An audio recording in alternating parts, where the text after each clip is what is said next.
Okay, Michelle. Yeah. I've got some news for you. Lay it This on is me. groundbreaking, and it actually is like something for us all to ponder on.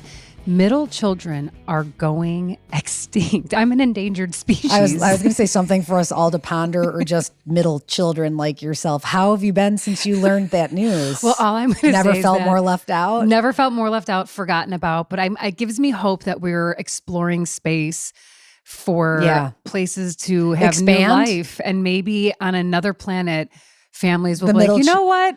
Let's give a third a try. Middle children will make a comeback.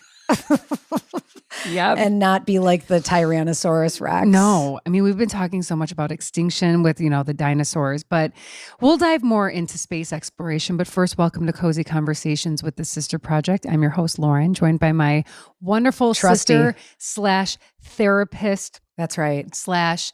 You never filled in for like the mom that I don't have. So we're not going to say like mom fill in. No, I'm fine with sister therapist. Yeah, sister therapist, Michelle Anderson. Hey, what's going on? How are you? Oh my God, I'm great. Well, I'm great now. I'm better. It's been a rough reentry. Oh, that's right. Yeah, I'm good. We're going to talk all about that. But I think what we should do, and a hello to our cameraman, director, and producer, Anthony, who's never on camera, just on the mic. Therapist number 2. Oh, yeah. Yep. And my other therapist. Reporting for duty. And my husband. It's a so therapy many things. staff.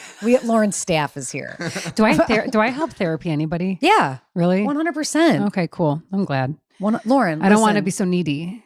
Lauren, you're a bad bitch and you've got some real solid qualities. Thank but you. It's I'm sensitive. You're very sensitive. Maybe and I I'm don't mean that HSP. very. I hope that very doesn't affect.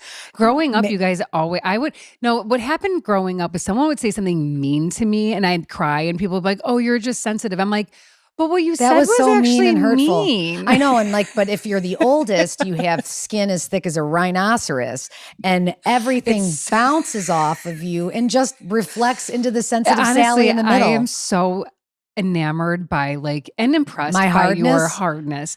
I mean, unfeelingness. It's also on the other end of the spectrum fucked up. A little bit, because I could tell you the saddest thing or the coolest thing. And I'm kind of like, are you here? Sometimes I will say, I'm not being sarcastic when I say this. Sometimes it takes me a second to process information. Okay. And I do feel like sometimes it takes, I will say, learning that about myself has come from editing our podcast, because there are times when we're in the conversation in real time and I'm here and I feel like I'm way more present. I think early on I was really kind of struggled with that a little bit, but I will watch us over as I do and I will be affected in a deeper way. The second time around? Yeah. And so I've kind of learned that about myself a little bit. So I am here. Good on you. But not necessarily always here. You should wake up with her.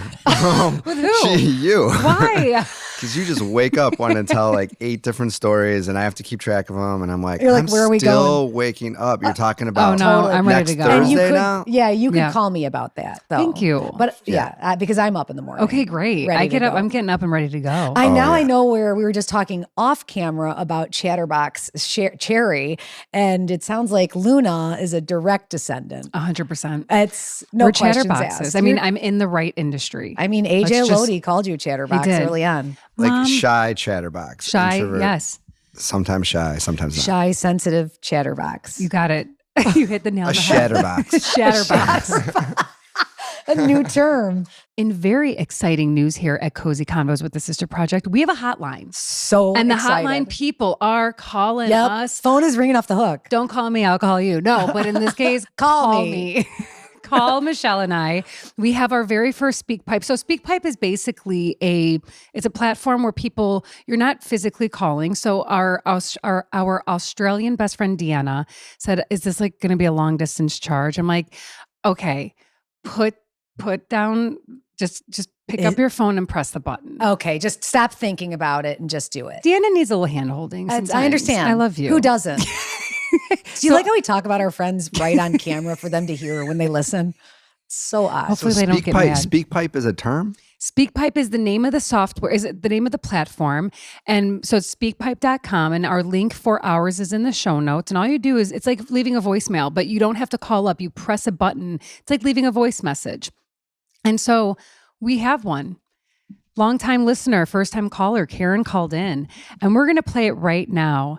so she can introduce This herself. is so fun. This is so exciting. Okay, you guys, in 3, 2, 1, let's go. Hi, Lauren and Michelle. This is Karen from Ohio. I am not a Karen. I just want to tell you that I love listening to you two. I think I've been listening for a year or two now.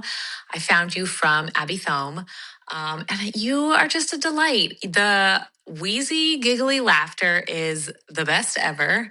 The way you laugh at yourselves and silly things just brings me so much joy. It makes me think of sitting and chit-chatting with my sister and giggling.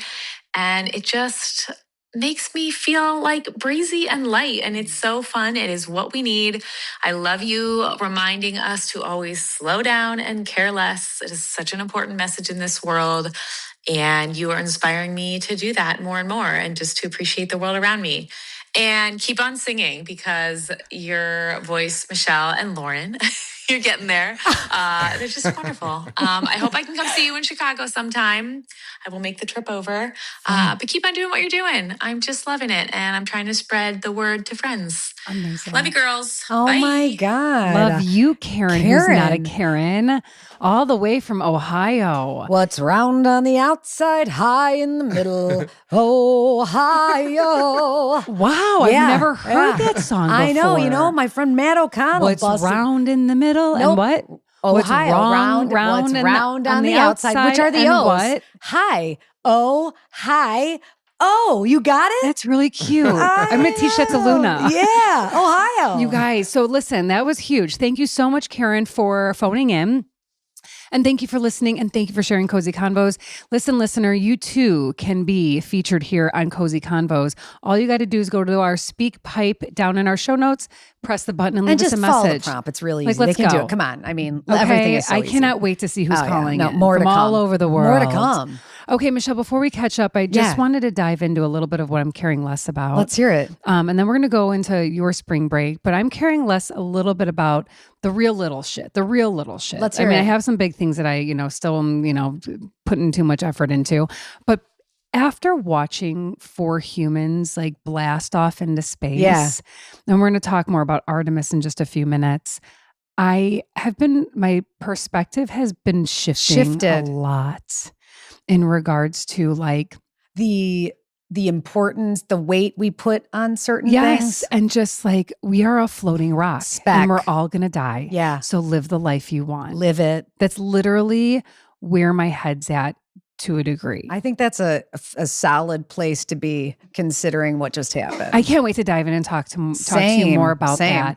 But speaking of rocks, I know that you saw the Grand Canyon, and I know that you went to the Sphere as well. So you saw some man-made and some natural wonders We did. of the United We States. s- The Hoover Dam. The Hoover Dam. Dive in is- and tell us about your spring break. Oh my God, I would love nothing more. It was like a good old fashioned road trip. We landed in Phoenix, Arizona. We spent a couple days there, visited some old friends. Shout out to Blake Tamarkin, a fellow Hi, you guys. filmmaker and friend who. Oh, he was there. Yeah, Okay. he came and saw us, and then we took a road trip. We rented a Sprinter van. Uncle Ben kind of led the charge. and Very we- Real Housewives of you guys. Oh, it was so funny.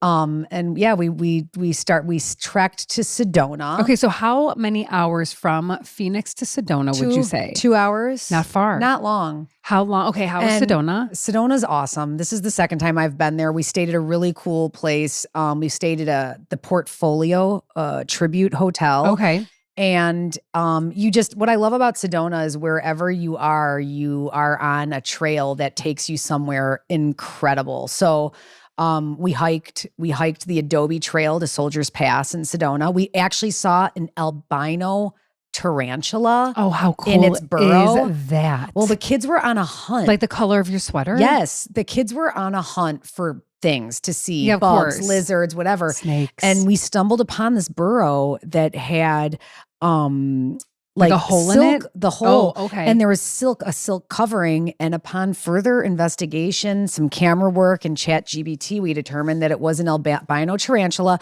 and they're terrified of us. They're not going to hurt us. No. When we Are tried they to, poisonous? No. Though? Okay. yeah, super cool. An Oh my God. albino. Yeah, a white tarantula. How wild. A white tarantula. Super cool. Also, Ryan and I hiked Camelback Mountain. That Mhm. was It's not easy. not easy. And I fell twice on both hikes. And I will say on the hike to Camelback, when I fell, there was a crowd of people around me. So that was embarrassing. Wait, so a bunch of people saw you fall? Yeah, and I laid but there. when you say you fell, how long did you fall? For I slipped, let's say, and let's just say that I stopped for a second to like feel my body to make sure that I wasn't injured or needed to be airlifted. And I looked at everybody and said, hey guys, I'm good. The good news is I'm still on Camelback, because that was my biggest fear. That you were going to be off of it. Because there are some exposures. Camelback is, hold on, what's going on here? I pulled up a picture of an albino. Yep.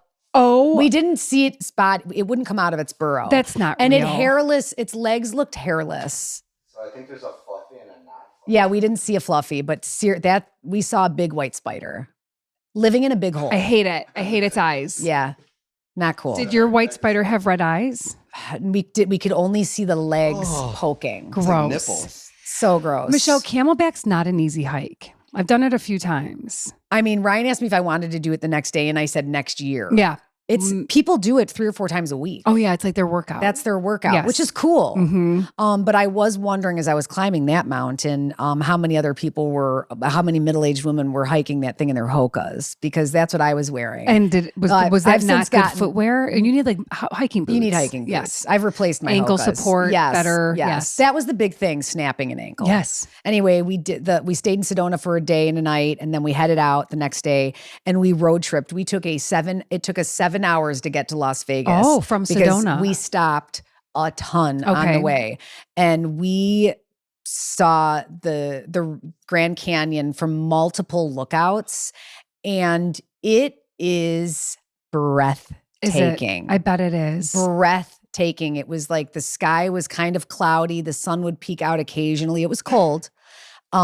Super cool. I would love to hike to the base of go down. Grand Canyon. So you yeah. go down, right? Mhm. You get a donkey? No, there's no. Well, I'm sure you can rent an ass to go down to An ass. Yes, but we did see some ass crossings along did? the way. We didn't see any actual asses, But like donkey But we ass. saw signs, Like mules. We saw signs for asses. This is an ass crossing. And did you know that people live in the Grand Canyon? We learned that Yes. on the trek. They live in the canyon. So how does that work? That was the question we were asking. Do you say, is this area subsidized for purchase? Is this zoned? Can I build a think this house is on I this? think it's like protected. It So says is this native? This is I think native so. land. Most notably, the Havasupai tribe, Okay. who have inhabited the area for over 800 years, live there. Their remote village called the Supai is located at the canyon floor and is accessible only by hiking, helicopter, or mule, with a population of 200 to 400 residents. Wow. That's wow. freaking That's cool. So insane. it's called the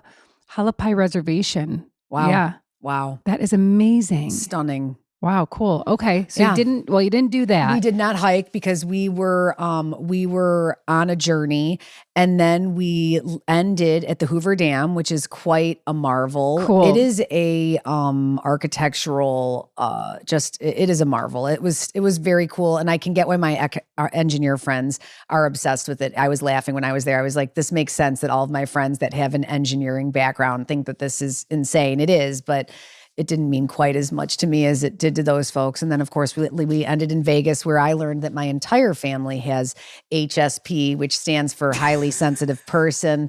The smells, the sounds, the bright lights, we saw a lot of ass there, but not the kind of ass you saw in different Grand kind Canyon. of ass. Yeah. Vegas is I don't ever have to go back to Vegas. Vegas, Did you like it? Vegas is my least favorite place on planet Earth. It always has been. No one will ever change my mind.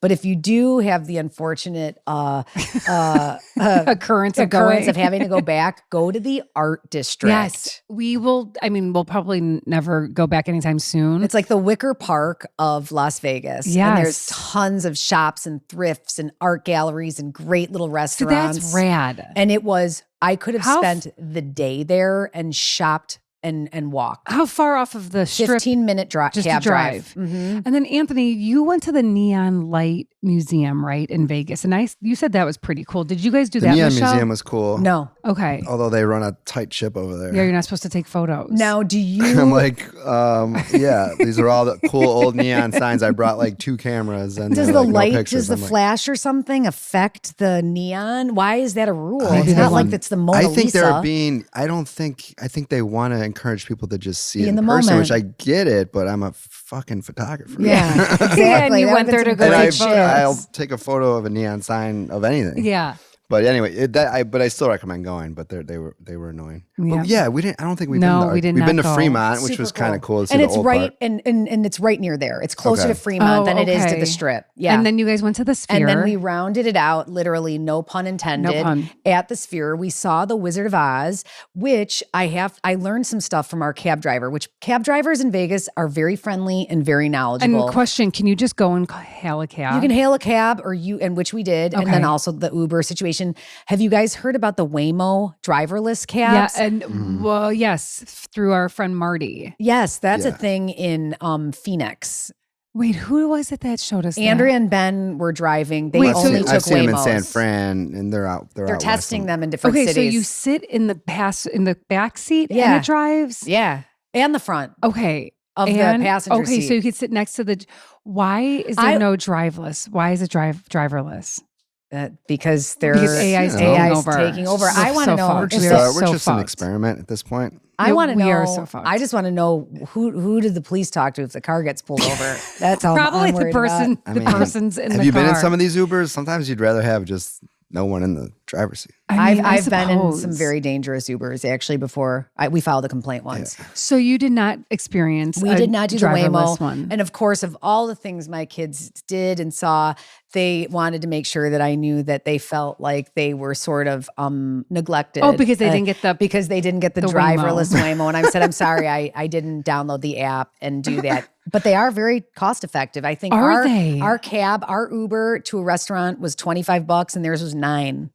Wow. So that's a big cost difference. Oh my God. Well, you don't have to pay human labor. Yeah, So there's no one driving that thing. wow. So there's that. Wow. And the But Sphere was amazing. Tell me about your experience. It was incredible, super awesome. There is, everyone was like, oh, the higher you get, it's like really scary and dangerous. Like, have you ever been to the Soldier Field? I mean, like, No, I've never there's gone some that high. There's some nosebleeds Yeah. there that I'm pretty sure I think somebody fell off of and got pretty injured. Oh. I don't know. But no, incredible. But this is what I learned.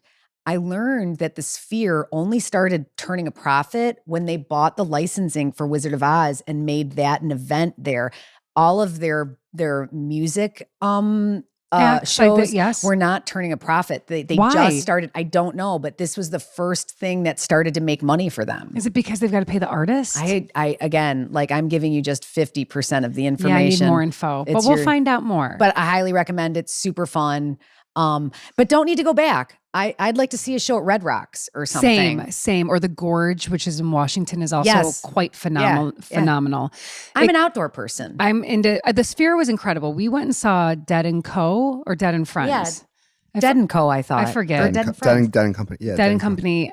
And it was incredible. I mean, I was mind blown. And that was literally what saved my thoughts on Vegas was having the opportunity to go to the Sphere.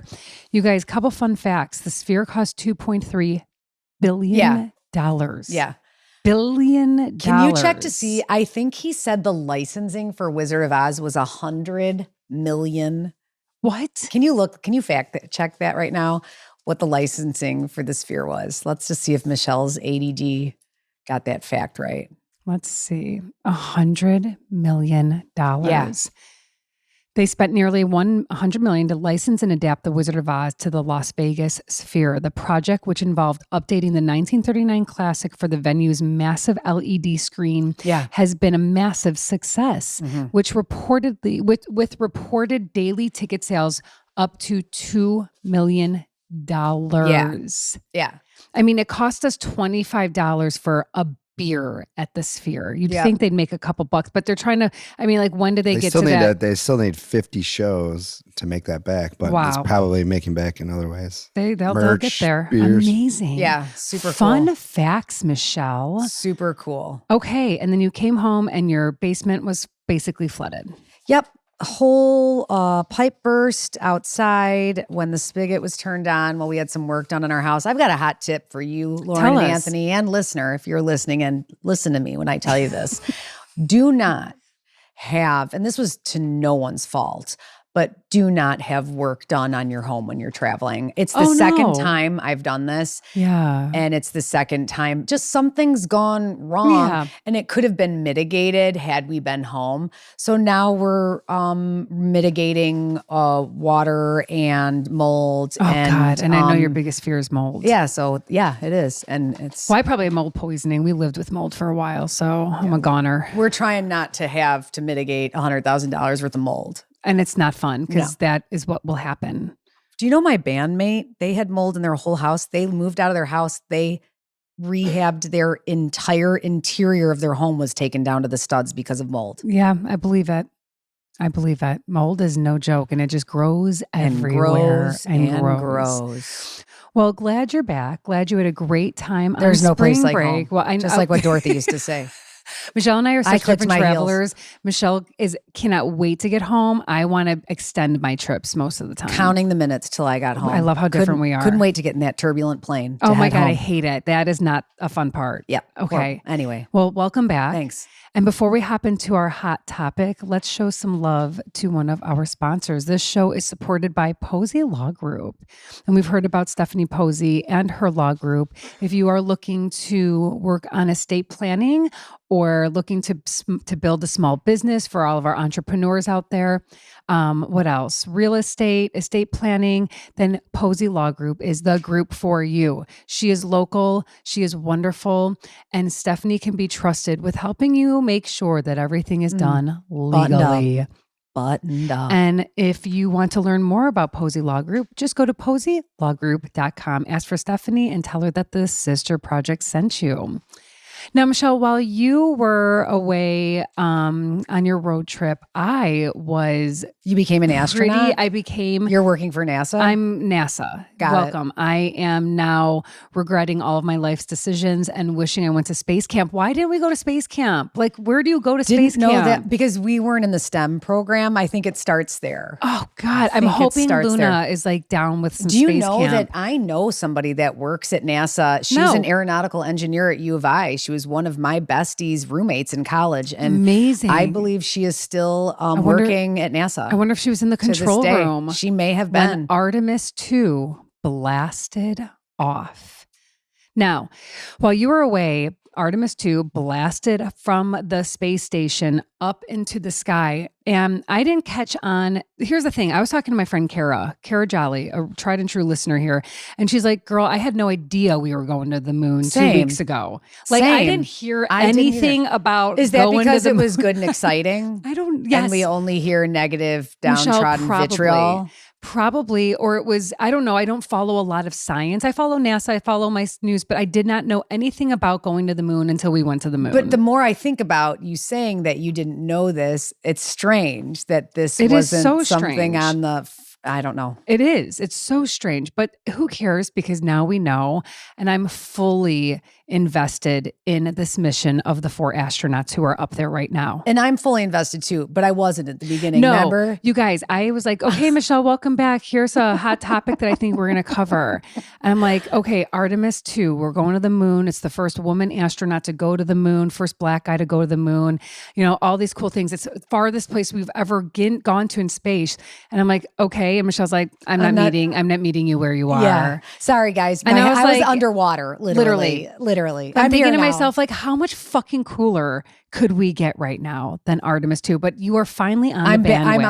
I'm on board. I've loaded the spaceship and I'm ready for blast off. Michelle you guys, we finally got a new family car. We got the Kia Sorento. And I was telling Michelle about it. Michelle's Artemis 3. We're basically driving Artemis 3. If you guys want a cool little car, I mean, it's not little, it's an SUV, but it is like your own personal spaceship. Kias do a real nice job Kias with the are fancy cool, techie. Dude. Yeah, they are. Were they always this cool? They changed their logo. Remember when it was their old logo? I'm glad they changed it. The guy I talked to said they like poached someone from Audi, I guess, who came in and like revamped all their shit. Well, thank you, Audi person. Super cool. For letting me feel like I am now part of Artemis. So we're going to dive into Artemis because there is so much to know about this mission and exploration. I mean, first and foremost, humans have literally never gone this far before. Yeah, that's the thing, the big thing that I didn't realize, I guess. What a time to be alive. So can you explain this to me? It looks like they're doing they did a couple loops around Earth. The globe, yep. And then they like blasted figure eight off around the moon. And then what's so interesting, and I'm no scientist, I'm not an astrophysicist You're or not? engineer, but didn't I'm know going to that. give you the layman's term. Okay, good. That's what I need. Basically, they turn off from what I understand, like they get to like turn off the engine and they almost like slingshot their way back. And it's like a fail safe. Are they riding the The gravity, wave? I think Gravity gravity's bringing them back, baby. So at this current time of recording, today is what? Wednesday the 8th. This is a 10-day journey. So they should be they're literally on their way back now. Okay. So Artemis, and do we know like how they're going to be? Are there, because of how far they're much further out they're exploring, like is there going to be, do we know exactly how the astronauts are going to physically respond to this trip? But that's part of the exploration. They want to know what the body is pushing capable. the limits. We are pushing limits. Okay. In fact, I saw something the other day, if you allow me to bring it up real quick, because I read this and I've cried so many tears of awe and joy about one of the astronauts naming a crater Carroll, after his late wife. Oh my God. I just have been so taken aback. And one of the things that I read was that these astronauts have defined the boundaries. They have redefined the boundaries of our species because they have taken us further than we've ever gone before. So we are seeing, because the idea is this was a flyby. Let me tell you a little bit about the mission. Artemis 2 was a 10-day flyby, and this was a crewed lunar flyby. We've done an uncrewed flyby before. Okay. This was a crewed one. It was launched on April 1st of this year, marking the first human mission to the moon in over 50 years. Wow. What takes them so long? That is a great question. I don't know. From what I understand, this is one of the strongest ships that NASA has set out into space. So I'm sure they've been working really hard on how do we get safely for humans there and back. Yeah. I've gone down rabbit holes with this, like with listening to astronauts debate like flat earthers, and it's kind of the flat earthers will be like, how have we not gone back? And a lot of it is just like money. It's like since we were in that race against the Russians, and then we went there. Yep. We don't have that urgency. But like the second that like we feel like another country's then got the leg up, then it's like, oh yeah, we got to Let's like, go. Yes, get and on our that's what I shit. heard. I was listening to a couple of folks in this field talk, and they were talking about how the United States had two choices. We could either be the leader or the follower in this situation, and that was like, to your point, I exactly think you what just they were need trying like to do. motivation. Yeah. Like, let's go. And honestly, we needed this so bad. I think as like a country, maybe a planet, we needed, I mean, I know I've been desperate for like something magnificent and cool. Someone wrote like, this is the America I read about in our textbooks, like exploring, getting to space. Like, don't you remember growing up? Like, that's how I read about America. So I think a lot of us were like desperate for something kind of nostalgic, but also like and reinvigorating hope. like and mankind, seeing not just we're capable of taking over other countries, but we're able to explore and we're able to learn. And they talk about these 4 astronauts, which we'll go into a little bit more about them in a minute, that they talk, when you see them on camera, they're doing interviews, they talk like, not like they know everything, because they go there up as students. They're literally the Lewis and Clark of the they're Artemis exploring. 2. Yes. I mean, it is just phenomenal. So they will travel abroad the Orion spacecraft. I should have said Louise and Clark. That would have been it's better. Not Lewis? Well, it is Lewis, but since we've got a gal on the Artemis Louise. too. Oh, I get what you're getting. Oh, I get. I see. I'm smelling what you're stepping in. Is that what that's saying? Is? Yeah, something like that. I'm smelling it. You smell. I it's a smelled big it. pile of shit, and you just sniffed it. You sniffed it. So they're going to test systems for future moon landings, reaching over 4,000 miles beyond the moon's far side. So I believe this is also the closest they've been since as well. I mean, it's really remarkable. Let's go have some fun with Artemis. Where does Artemis come from? The name. It is a major figure in Greek mythology. Artemis is the goddess of the moon. I mean, listen, we named our daughter Luna. I'm obsessed with the moon. And the fact that like, God, there's craters, there's water, there's so many cool, and it's cold. They've got poles. It's just, the moon's pretty neat.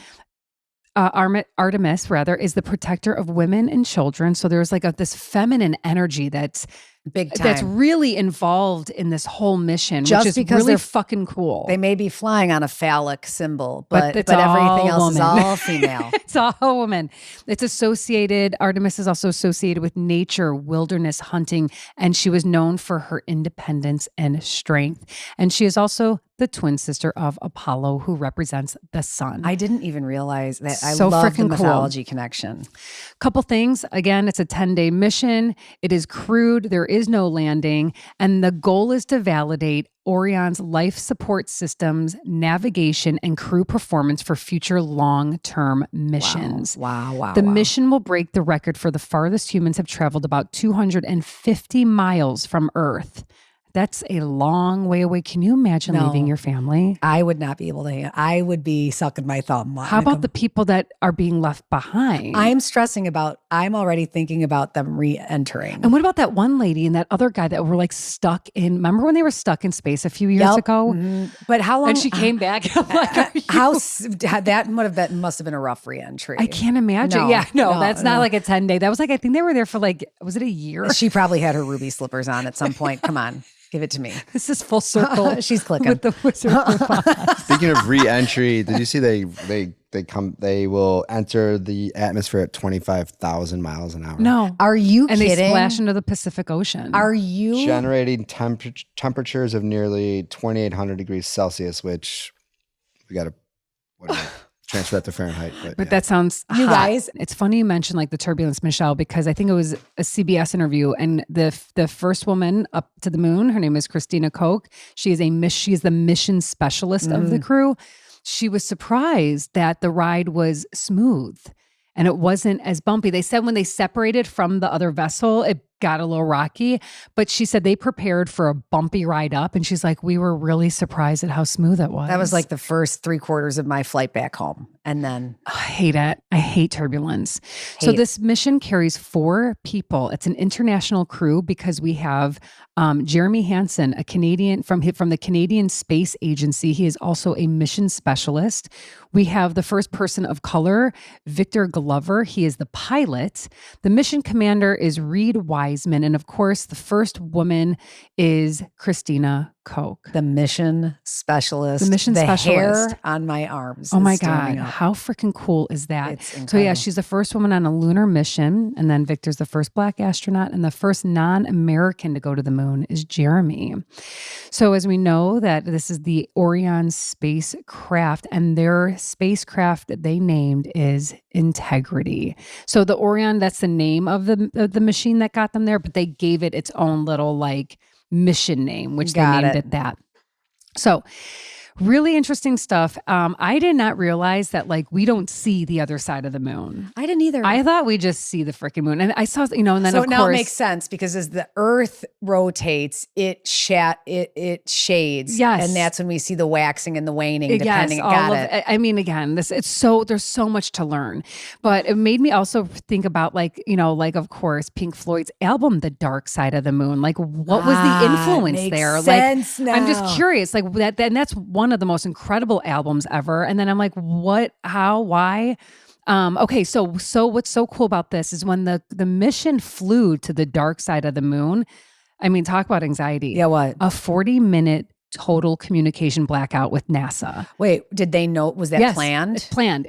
They prepare for it. They literally are like, okay, over and out. See you on the other side. And also, so 40 minutes is the amount of time it took them to From what I fly understand. from the dark side to the other dark side to come back until they to the come light. back out and wow, see that's us. short. Actually, that's Yeah. Well, that they're actually- going fast, I think. They are really whipping around. I mean, they literally were slingshotted into space. Cannot wait to go home tonight and watch Armageddon. So no contact, no backup, just pure trust in the system. Speaking of movies, in an interview, they asked the astronauts, what are your favorite, like most true example of what space is like film Apollo. Okay. Apollo 13. Unfortunately, Armageddon was not mentioned. Oh, I'm so sorry to hear that because I thought when they were trying to ride that asteroid in and blow it up from the International Space Station. Famously on, I guess on the director's commentary for Armageddon, like Ben Affleck is like pretty ruthless and funny where he's like, at one point, it's like, I asked the director, he's like, why not just why not just send astronauts to learn how to drill rather than sending freaking guys who know how to drill? And he's like, shut the fuck up. just be quiet. That's hilarious. Actually an amazing thing to ask and now know. Yeah, no. That's hilarious. Yeah, just shut up. Okay, so that kind of wraps up their mission. I mean, there's so much more to it. The goal is to create a station and to sustain life on the moon. And that's kind of like an intermission to get to Mars. Like we're really looking to create existence. Do you know why is Mars the closest place that we think that we can land and inhabit? Yeah, Venus is like a hellscape. It's like uninhabitable. Okay. So Mars is closest. Actually, there is theories that are like semi-valid that they think that life on Earth happened because we got like some sort of like spillover from Mars way, way back in the future, that maybe there was some like back in the future or back in the past? Back in the past. Okay. No, Back to the Future. I don't know. I was like, what's happening? Think about the movie. I don't know what's happening.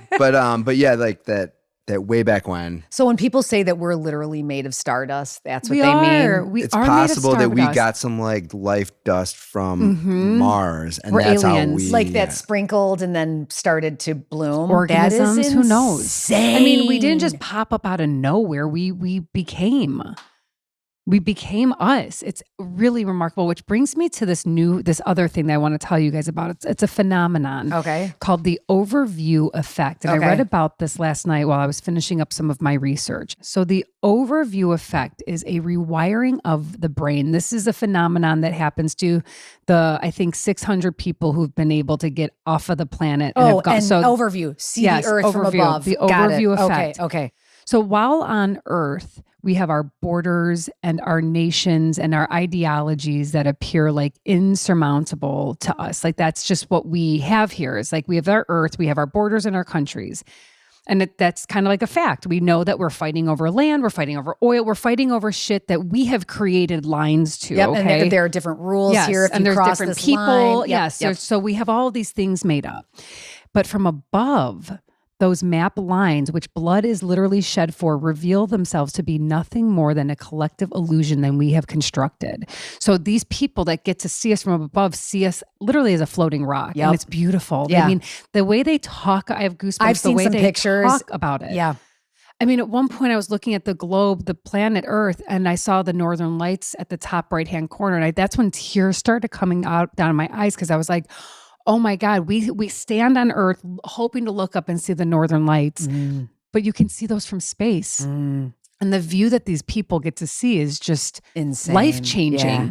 Okay, now back to the overview effect. Since the dawn of human history, about 600 people have been able to experience this cognitive shift, because that's what it really is. But psychologists believe that we here on Earth can access smaller doses of this existential, say it for me. Existential. There you go. Enlightenment right here on Earth.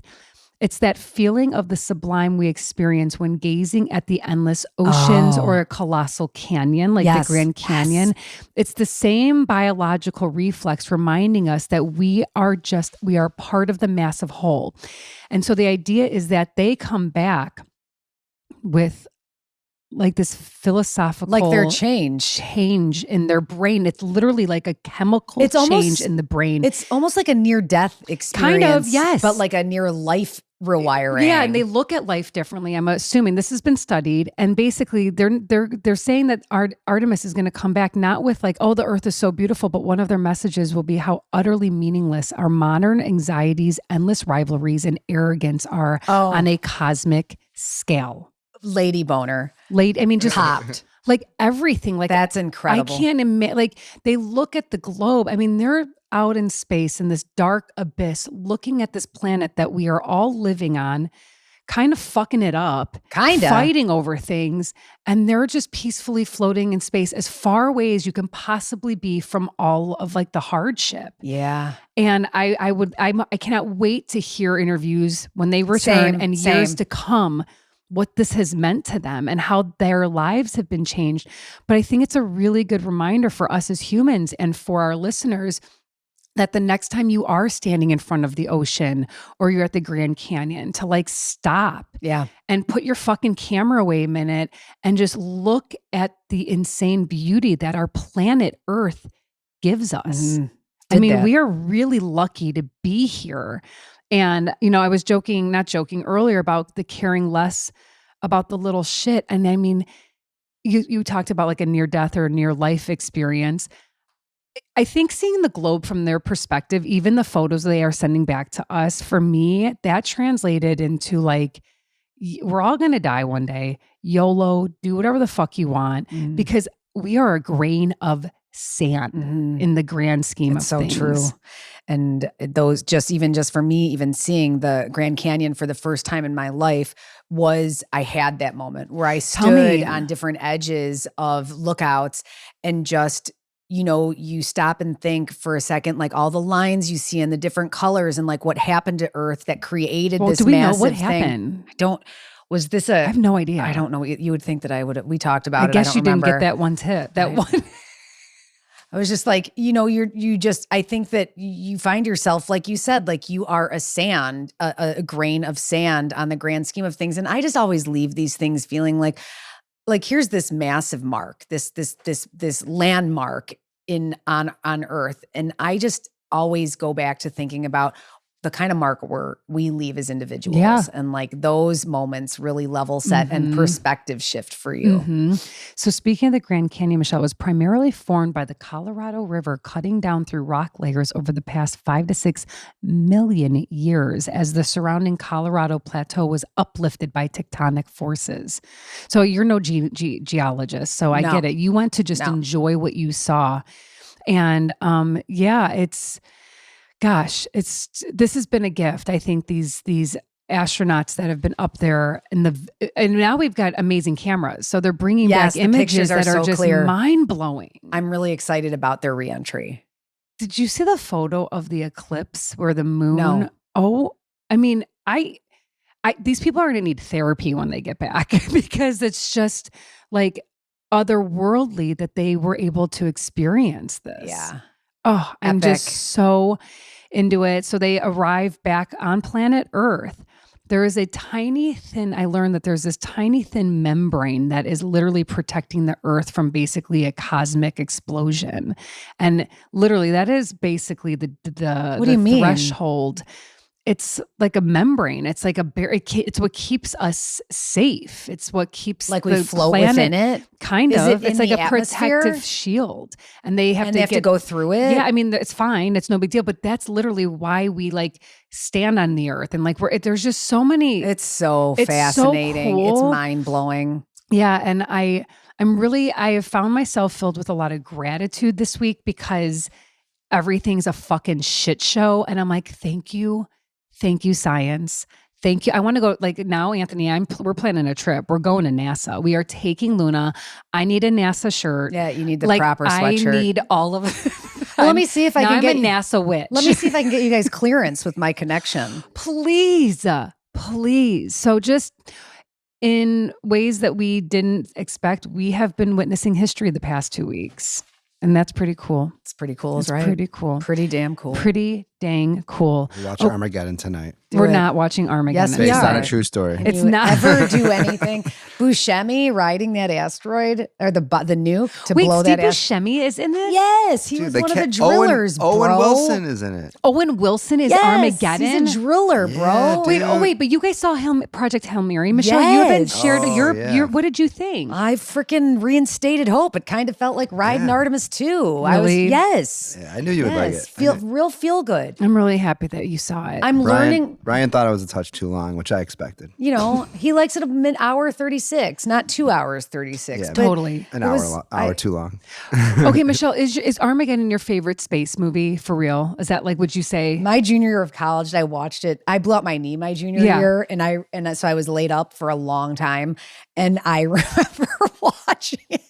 With anyone that would watch it with me. So you watched it more than once. Oh man. Okay, you watched that it a lot. Aerosmith song. Oh my God, the Aerosmith Liv Tyler. I hate it. So I don't want to miss a thing. I just want to see the Artemis crew walk off But okay, that's another thing. Song. Their freaking photos. Have you seen their iconic headshots? Yes, I have. Like they took someone who's like, okay, we need the world's best astronaut photographer and the best lighting person. And these people it looks like a painting. It looks like they look like a Renaissance painting. It looks like the front of a movie cover. I am just blown away by this whole experience. Okay, Nancy, I wanted to ask you, do you have a favorite space or like sci-fi movie that maybe our listeners? God, I mean, I have a lot, but I am a sucker for Contact. I was going to say Contact. I'm a sucker, even though it's cheesy. And actually, when I saw it again in Music Box, they screened it last year, and they'll probably screen it next year too. It'll be like the 30th anniversary. Was that with McConaughey and Jodie Foster? Yeah, he loved. No, it was McConaughey that one. Yeah, and he was also. He plays Palmer Joss, the theologian.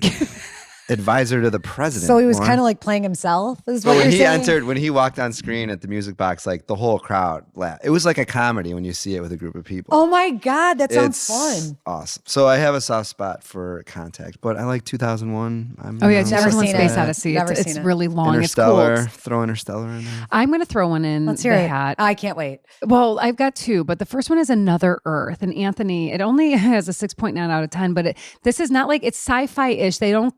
I think she actually does go to the other planet. They find out there's another Earth. It's a doppelganger planet. So it's basically the same as Earth. And there's another me, there's another you. And they basically pick astronauts to go and visit this planet and like try not to, but maybe find yourself. That is a cool film. But then another film that's more apocalyptic, not so much space, but it's the imagery of space, is Melancholia. Never heard of it. Oh, with Kirsten Dunst. It's a very sad vibing movie. I'm shocked. Melancholia. Both of them are kind of sad movies that use like this high concept thing about another Earth. Or the moon, but the crazy fucking thing about Melancholia is that the end of the world is because the planets are going to run into one another, and so everybody's suffering from melancholia. Spoiler, basically, and they know it's coming. So spoiler alert: throughout the whole movie, the planet, I think it's the moon, keeps getting closer and closer until it just. If only they had Buscemi. I mean, if only they had Buscemi. Mm-hmm. Yeah. Oh my God, too bad. So sad. As we move on to reading, watching, and listening to this episode is supported by Chicago Private Wealth Group. A quick pause for a sponsor we genuinely feel really good about. Chicago Private Wealth Group is a fiduciary financial advisory firm. Fiduciary financial advisory firm, which means they are legally and ethically required to put your best interests first. And yours. And mine. And yours, listener. And yours, listener. They focus on thoughtful, value-based financial planning and smart, tax-efficient strategies that help you build and protect your wealth over time. So if you want advisors who actually act like your money matters, you can learn more and connect with Rick Shanley at Chicago Private Wealth Group. That was easy for you to say. God damn it. I'm struggling today. You got marbles in your mouth? You know, I don't. I just have these moments sometimes where there's a lot of words in there. Don't do my best. Listen, don't beat yourself up. You need the director to talk to you off camera? Maybe. I need a spanking. Okay. All right. We're going to omit that. No, you're not. Jesus. Okay, Michelle, you're reading a book or read a book that everyone is talking about. So let's see it. I've come out of my slump. Tell us about it. I've come out of my slump. Armageddon, the book? Yeah. Theo of Golden, and this is Alan Levy's first novel. Guys, you are all hearing about this from everyone. Story. This Theo, if you are wanting to slow down, this is the book that you need to read. Okay. So Theo is sort of this mysterious gentleman that appears in this fictional town called Golden. It's a southern town, takes place in Georgia.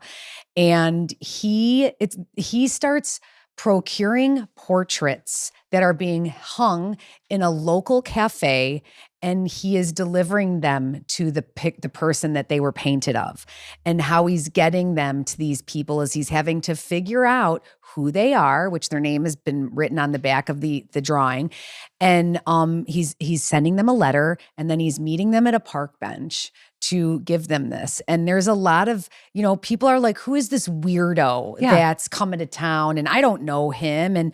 And what you watch is this gentleman who really shares so much with everybody, but his story, you don't know a lot about him, and he's a mystery to people. You never really know his last name.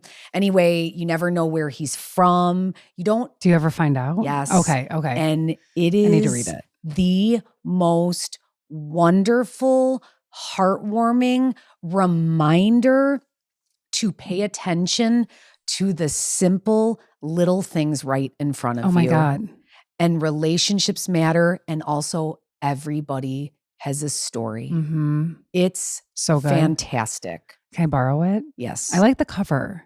It's so I'm intrigued by soothing. the simplicity of it. That is what, so this is the deal. I took some notes here. So Theo, this is a character-driven novel about this gentleman, Theo, who's navigating his own life, and he clearly has gone through some shit, and you learn about it as you go, but this is a peeling back very, very slowly. This is, it's a permission slip to stop striving. Oh my God, I love this. It's wonderful.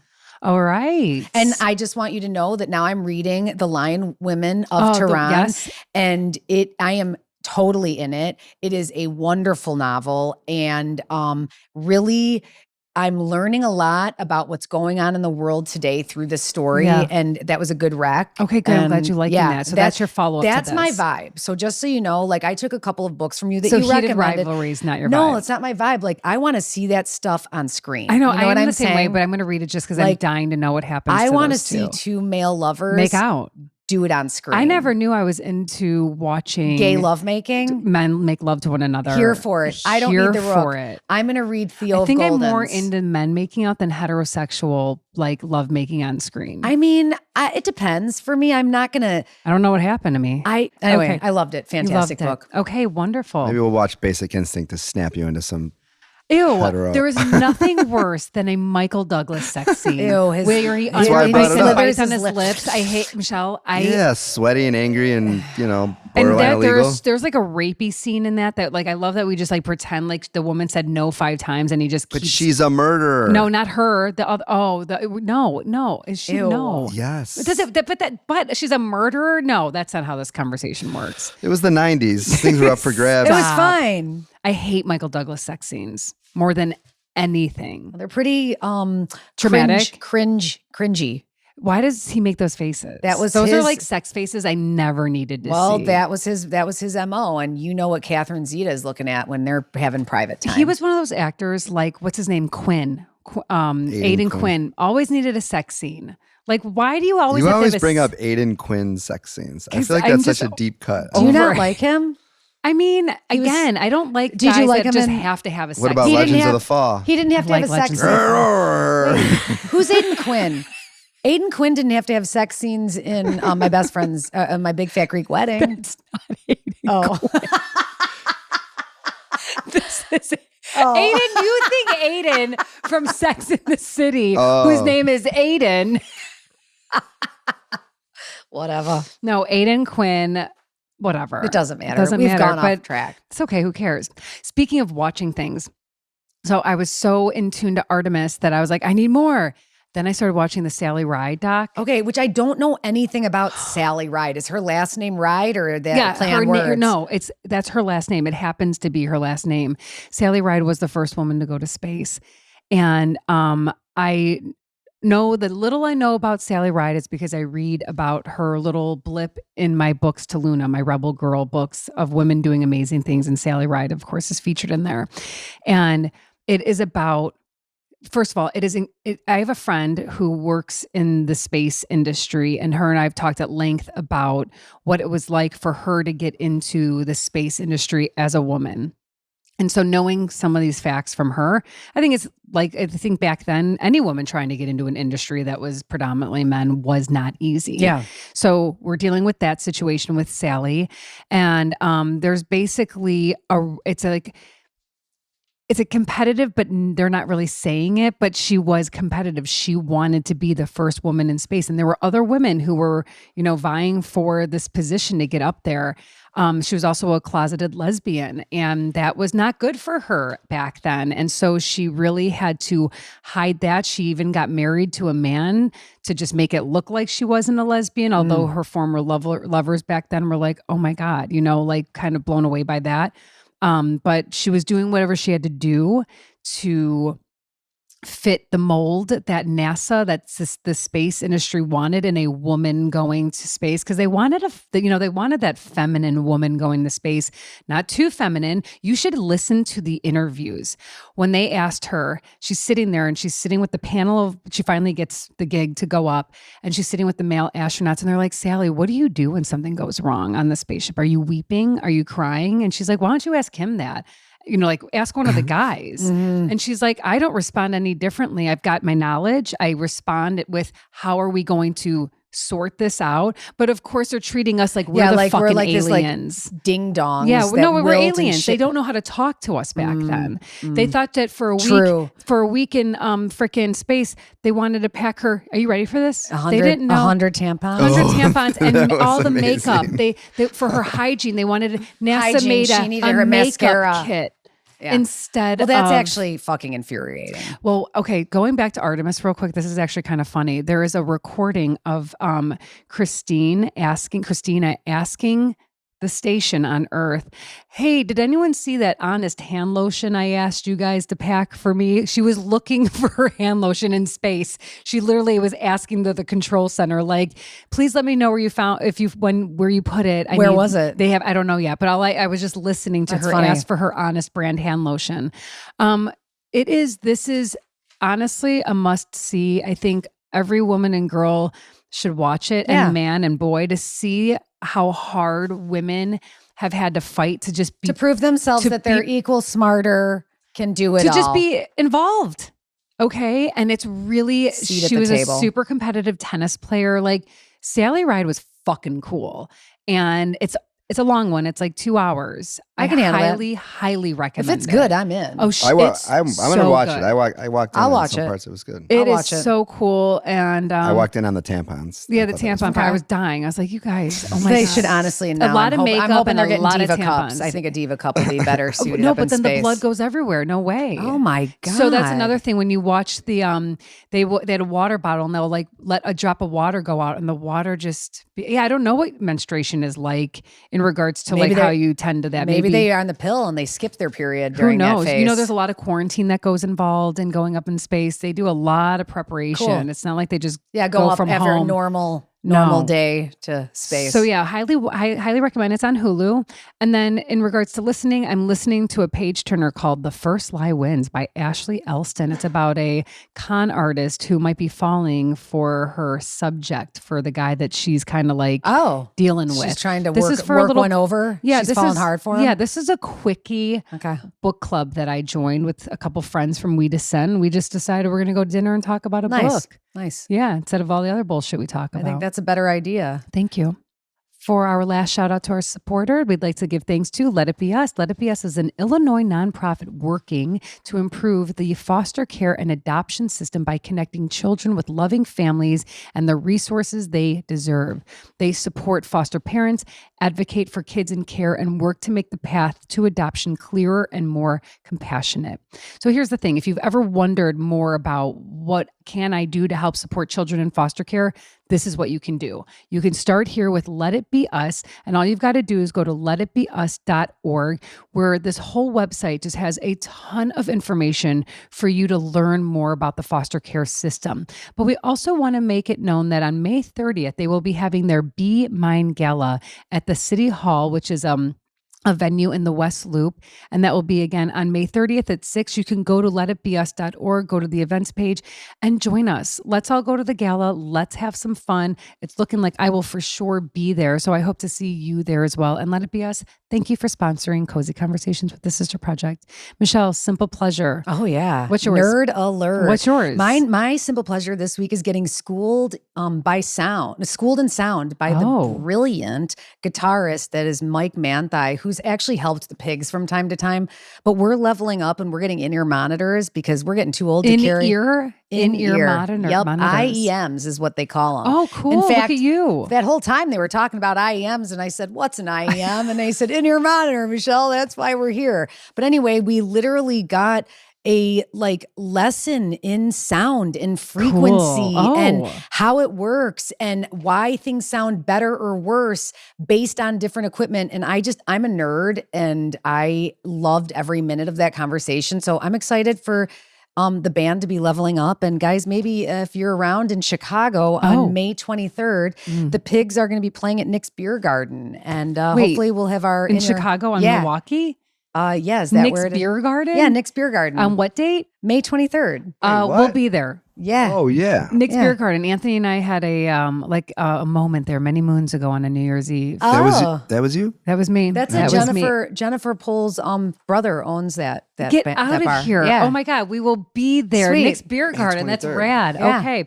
My simple joy, as you know, it's crying tears of joy of wonder, for humanity joy via Artemis. Artemis joy. Artemis space joy. Love it. And I just cry almost every night when I put my little girl to bed. Yes, you do. His simple pleasure every night is putting Luna to bed and then going 5 minutes later, I miss her. I'm like, you need help. How cute is she? How cute is she? She's so cute. Darling. Oh my God. Scary. And scary. You guys, thank you so much. So scary and so cute for joining us on today's 385th episode of Cozy Convos. Please do not forget, subscribe for our podcast on whichever platform you're listening to us. Subscribe to our YouTube because we put a lot of time and energy into our production and we want you to see us. I know. I ask people, have you watched us? And people say, I don't have time. And I say, do you watch TV? It's the same thing. It's the same thing. Put us on your TV. Make us your show. And then don't forget to please leave us a review. Really, it does make or break some listeners' play behavior. They might listen based on your review alone. And don't forget about SpeakPipe, where we are having so much fun with our listeners in real time. Thank you so much for joining Cozy Convos. And as always, stay cozy with